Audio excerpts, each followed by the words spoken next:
warahmatullahi wabarakatuh.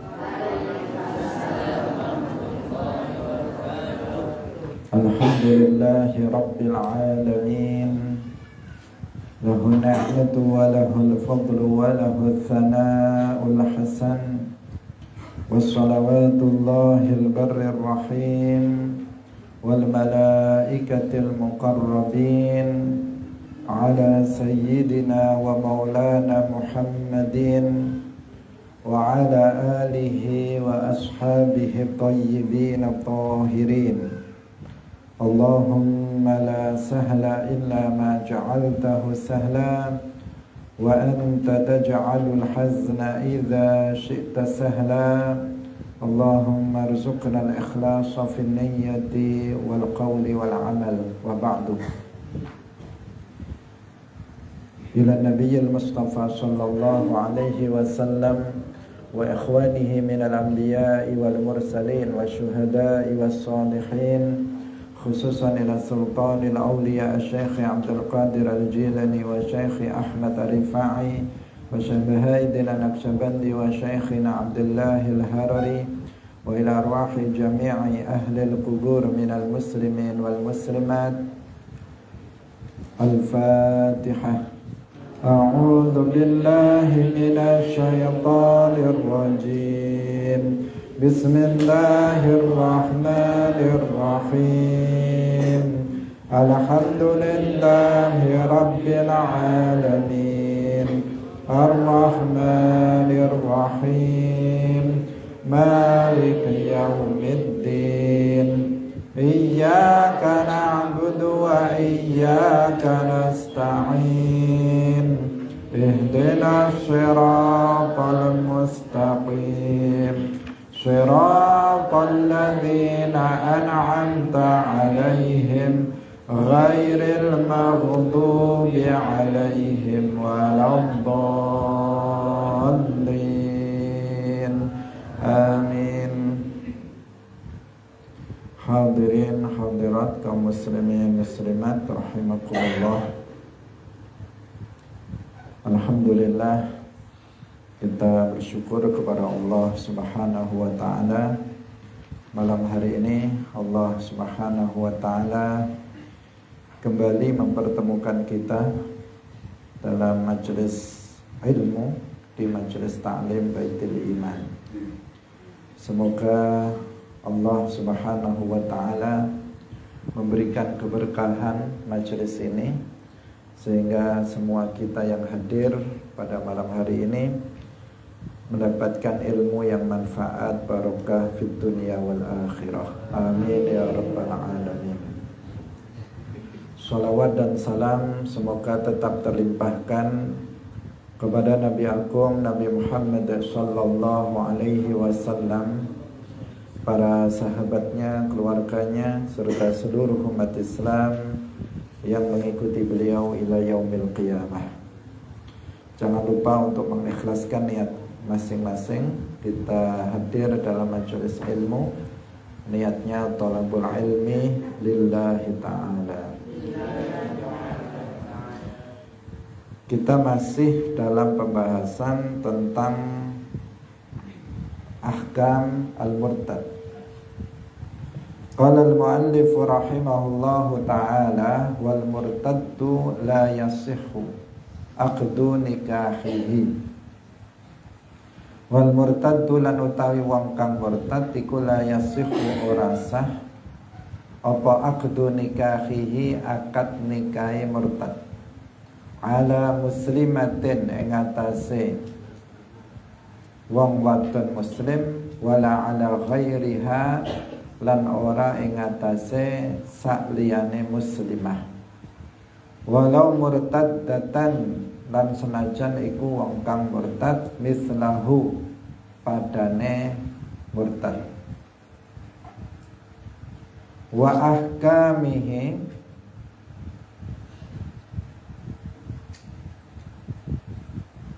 wa min ahkamihi lan iku setengah sangking pira-pira hukume murtad annahu satemene kelakuan tahrumu haram apa dzabihatuhu sembelihane murtad Wa hukmuha lan utawi hukume dzabihatuhu annaha satemene dzabihatuhu iku maitatun batang.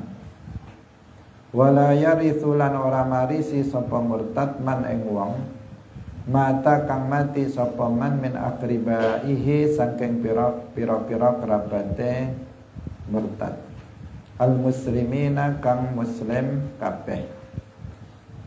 Wala yurathu lan ora den warisi sapa murtad idza mata tatkalane mati sapa murtad huwa ya murtad.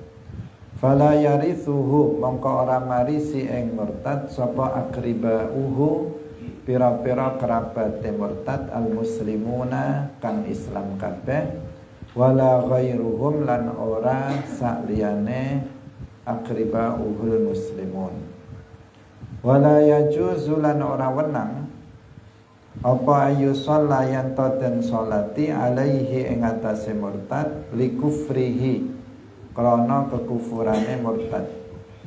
Wala yajibu lan ora wajib apa ayu ghassala yen den dusi sapa murtad wa yajuzu lan wenang apa zalika mangkono-mangkono ayu ghassala.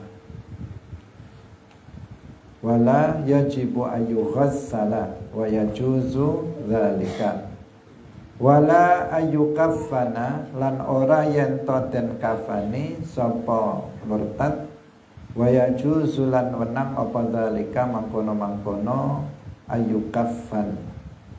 Wala yajuzu lan ora wenang apa ayu defana yen to den kuburaken sapa murtad fi maqabiril muslimin ing dalam pira-pira pekuburane wong Islam.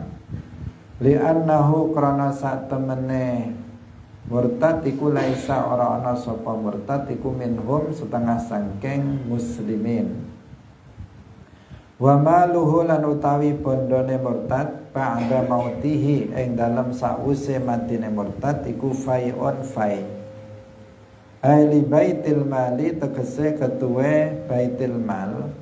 Ingkana lamun ana ay wujida tegese den temokaken apa baitu malin bait mal mustaqimun kang lurus kang jejeg kang lurus. Amma illam yakun anapun lamun ora den temokaken apa baitu malin mustaqimun kahalil muslimina kaya kahanane pira-pira wong Islam mundu zamanin sejak pira-pira mangsa tawilin kang suwe hatta yauma sehingga dina iki. Fa in tamakkana mongko lamun mampu sapa rajulun wong lanang salihun kang saleh aminun kang terpercaya arifun kang ngaweruhi bimasarifi hadzal mali kelawan pira-pira pentasarufane bondo iki min akhdhihi saking ngalap almal wa sarfihi lan nasarfakan almal fi masalihil muslimina ing dalam pira-pira kemaslahatane pira-pira wong Islam fa'ala mongko nglakoni sapa rajul saleh zalika ing mangkono-mangkono akhdhuhu wa sarfuhu. Hadirin rahimakumullah, kita masih membahas tentang hukum yang berkaitan dengan orang yang murtad. Mu'allif rahimahullah mengatakan tidak sah akad nikah yang dilakukan oleh orang yang murtad, baik akad nikah terhadap perempuan muslimah atau selain muslimah, meskipun menikah dengan perempuan murtad seperti dia. Jadi orang yang murtad, orang yang jatuh kepada riddah, baik dengan sebab riddah keyakinan atau perbuatan atau ucapan, artinya dia menjadi murtad, maka akad nikah yang dilakukannya itu tidak sah. Baik dia menikah dengan seorang muslimah atau menikah dengan seorang murtadah seperti dia, atau menikah dengan orang kafir, orang musyrik, menikah dengan siapa saja, itu akad nikahnya tidak sah. Akad nikahnya tidak sah. Menikah dengan siapa saja. Jadi meskipun menikah dengan orang kafir yang sama dengan dia, meskipun menikah dengan orang murtad yang sama dengan dia, akad pernikahannya itu tidak sah. Ini hukumnya lebih berat dibandingkan dengan misalnya ahlul kitab. Kalau ahlul kitab menikah dengan ahlul kitab, orang Yahudi menikah dengan orang Yahudi sesuai dengan aturan mereka, itu dianggap nikah. Nikah mereka dianggap nikah. Orang Nasrani dengan orang Nasrani menikah dengan aturan mereka, pernikahan mereka dianggap menikah.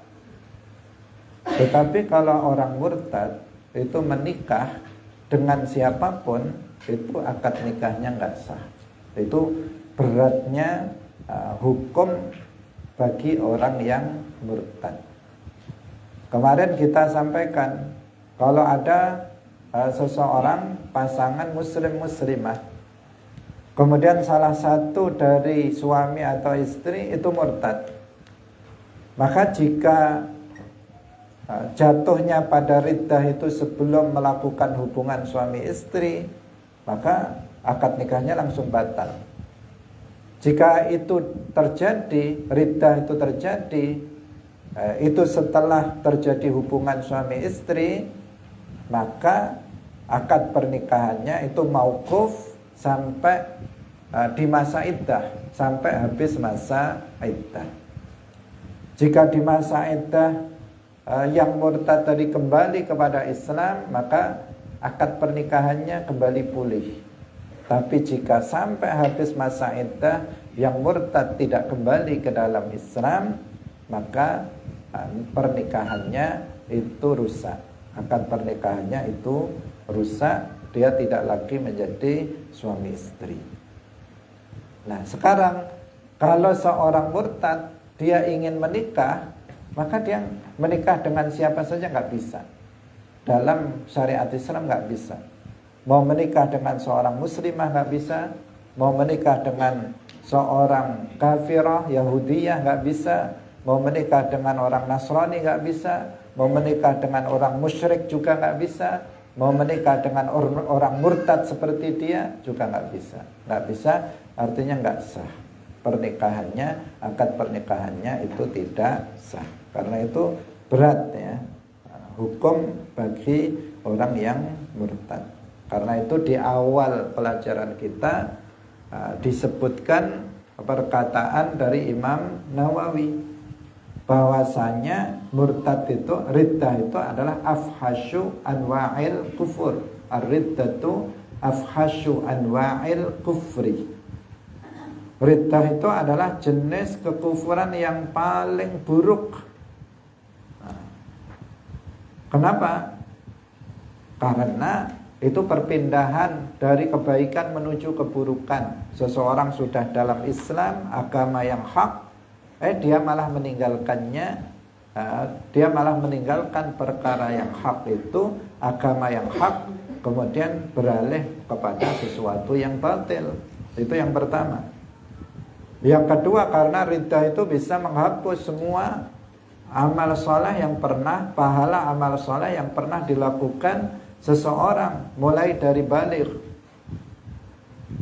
Kemudian juga ada ketentuan-ketentuan hukum yang sangat berat bagi orang yang murtad, diantaranya terkait dengan status pernikahannya. Kalau dia belum nikah, misalnya masih masih perjaka, kok murtad, maka dia menikah dengan siapa saja nggak bisa, nggak sah. Atau dia masih gadis mau menikah dengan siapa saja nggak sah kalau dia statusnya adalah orang yang murtad. Atau misalnya dia sudah suami istri, kemudian dia murtad sehingga nikahnya batal, kemudian dia mau nikah lagi. Kalau dia nggak kembali ke dalam Islam, maka dia nggak bisa menikah dengan siapapun. Tapi kalau dia kemudian kembali masuk ke dalam Islam dengan mengucapkan 2 kalimat syahadat, kemudian dia mau menikah, maka bisa. Kenapa? Karena dia sudah menjadi seorang muslim. Dengan dia kembali masuk ke dalam Islam, mengucapkan 2 kalimat syahadat, maka dia menjadi seorang muslim kembali. Dan dia telah diperbolehkan atau sah apabila melakukan akad pernikahan. Hadirin yang dirahmati oleh Allah Subhanahu wa taala. Yang berikutnya wa tahrumu dzabihatuhu. Orang murtad itu kalau menyembelih ayam misalnya, maka jadinya bangkai. Ayamnya itu bangkai. Kalau orang murtad itu menyembelih kambing, maka hasilnya itu kambingnya jadi bangkai. Kalau orang murtad itu menyembelih sapi misalnya, maka sapinya itu jadi bangkai, najis, haram untuk dimakan. Karena haram sembelihan, memakan sembelihan orang yang murtad. Bangkai itu apa? Bangkai itu kan pengertiannya binatang yang disembelih, binatang yang mati tanpa disembelih atau disembelih tidak sesuai dengan ketentuan syarak. Itu namanya bangkai. Jadi bangkai itu bukan hanya binatang yang mati tanpa disembelih, yang mati terlindas mobil misalnya, atau terlindas sepeda motor, atau mati karena karena sakit misalnya. Itu bangkai, ya itu juga bangkai. Tetapi terkadang bangkai itu sebenarnya dia disembelih, tetapi tidak sesuai dengan ketentuan syariat Islam. Dalam ketentuan syariat Islam, penyembelihan itu selain harus memotong, wajib dia memotong jalan nafas dan jalan makan. Ada di leher ini ada jalan nafas, jalan makan itu harus terpotong del, ya. Bukan terpotong lehernya, tetapi terpotong jalan nafas dan jalan makannya. Selain itu, yang menyembelih haruslah seorang muslim atau ahlul kitab. Ahlul kitab sesuai kalau dalam mazhab Syafi'i, ahlul kitab yang nenek moyangnya secara tanpa terputus sampai ke zaman Nabi itu adalah Yahudi atau Nasrani. Kalau orang yang menyembelih itu orang musyrik, maka hasilnya bangkai, meskipun terpotong jalan nafas dan jalan makannya terpotong. Tapi kalau yang menyembelih itu orang murtad, maka itu bangkai. Kalau yang menyembelih orang musyrik, maka itu bangkai. Statusnya itu sebagai bangkai, najis, haram untuk dimakan. Nah, itu hukumnya seperti itu. Meskipun zahirnya itu zahirnya itu dimasak juga baunya wangi, dicoba juga enak, tetapi itu sesungguhnya adalah bangkai. Karena dalam pandangan kita itu kan sering mengatakan bangkai itu yang baunya busuk, yang baunya nggak enak itu disebut bangkai. Nah, misalnya kamu kok baunya kayak bangkai misalnya. Itu karena temannya baunya nggak enak, kemudian dia bilang bau badan kamu kayak bangkai. Itu apa? Identik bangkai itu dengan bau yang tidak enak, yang tidak sedap. Tapi sebenarnya dalam syarak enggak seperti itu. Tidak mesti bangkai itu baunya enggak enak. Ada kalanya bangkai itu dimasak dengan bumbu yang sedemikian rupa sehingga baunya wangi, sehingga enak rasanya, tetapi sesungguhnya itu adalah bangkai. Misalnya ayam, tetapi yang menyembelih orang murtad, yang menyembelih orang yang meyakini Allah itu serupa dengan makhluknya, yang menyembelih orang yang meyakini Allah itu bertempat di atas arsy, yang menyembelih itu orang yang meyakini Allah itu bertempat di langit misalnya. Kan dia orang murtad. Karena keyakinannya keyakinan kufur, keyakinan yang kufur. Orang kayak begitu nyembelih ayam, maka ayamnya itu bangkai. Bangkai itu bahasa Jawanya batang. Nah, biar mantep namanya apa? Batang. Kalau bangkai nggak begitu mantep. Nah, itu bangkai, statusnya batang, yang haram untuk dimakan. Maka yang menyembelih ayam, menyembelih kambing, itu haruslah seorang muslim akidahnya benar.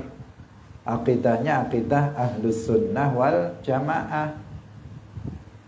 Kalau ada kita dikirimi makanan oleh orang, kemudian yang nyembelih nggak jelas statusnya, atau yang menyembelih sudah jelas non muslim, maka nggak boleh kita memakannya.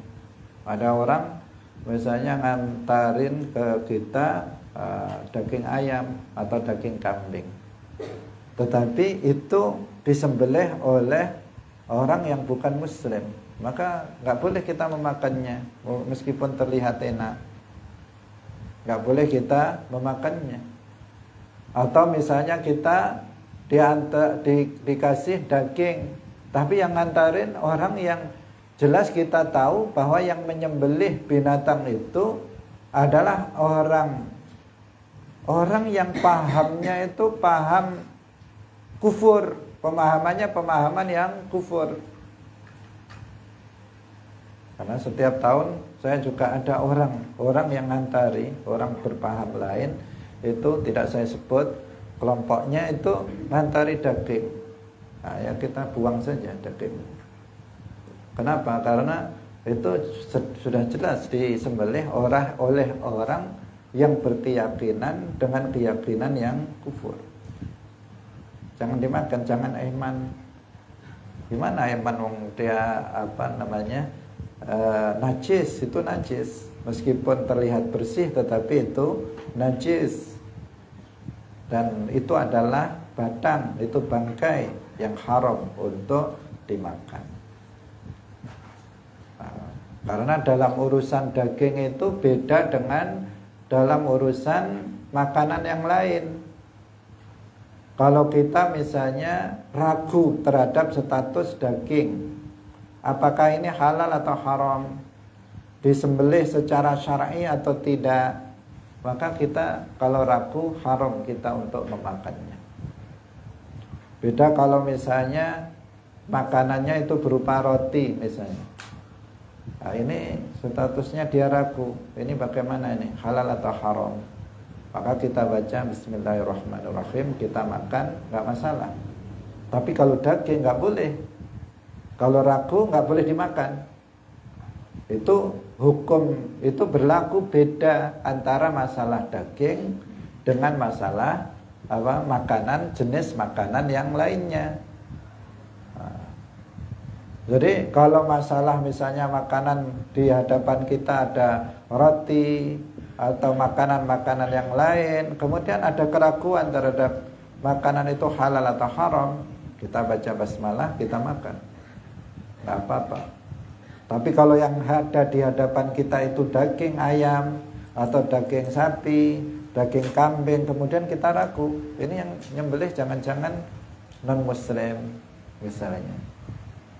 Nah, kita misalnya datang ke sana, ke Bali misalnya, atau ke luar negeri yang di situ kebanyakan non muslim. Kemudian di situ kita ragu, ini siapa yang menyembelih? ayamnya Muslim atau bukan Muslim. Kalau kita ragu, kita nggak boleh memakannya. Nah, kalau pengen memastikan, tanya dulu, ini siapa yang menyembelih, Muslim atau bukan. Karena kadang pemilik rumah makannya itu kafir, tapi ternyata tukang sembelihnya orang Islam. Karena sebagian di luar negeri ada juga yang begitu. Jadi juru sembelihnya itu adalah orang-orang Islam. Seperti di Australia, itu di sana kan terkenal dengan ternak sapinya. Itu banyak orang Indonesia itu yang kerja di Australia sebagai juru sembelih. Mereka menyembelih sapi di sana.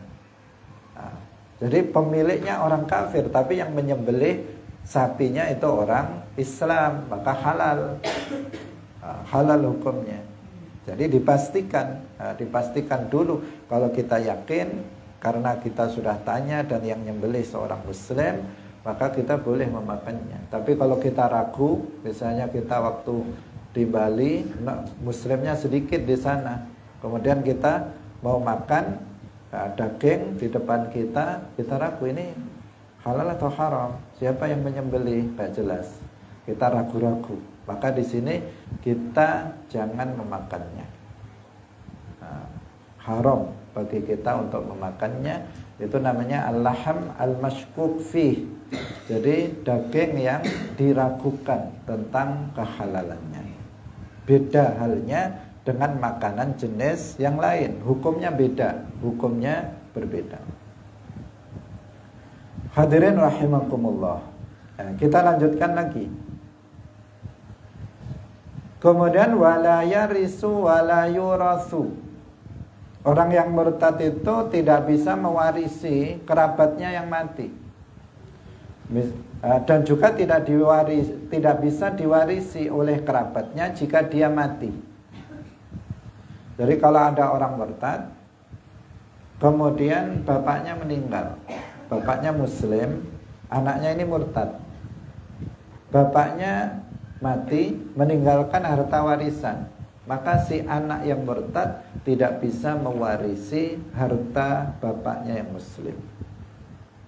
Jadi dia tidak bisa mewarisi harta kerabatnya yang Muslim, apakah bapaknya, apakah ibunya, apakah abangnya yang mati, apakah istrinya yang mati atau suaminya yang mati.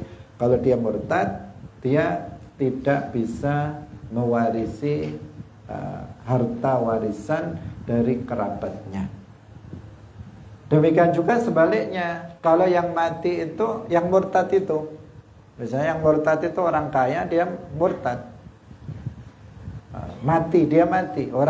Orang kaya yang murtad itu, orang kaya tersebut yang murtad itu dia mati, punya anak, punya istri, maka anaknya tidak bisa mewarisi harta bapaknya yang murtad.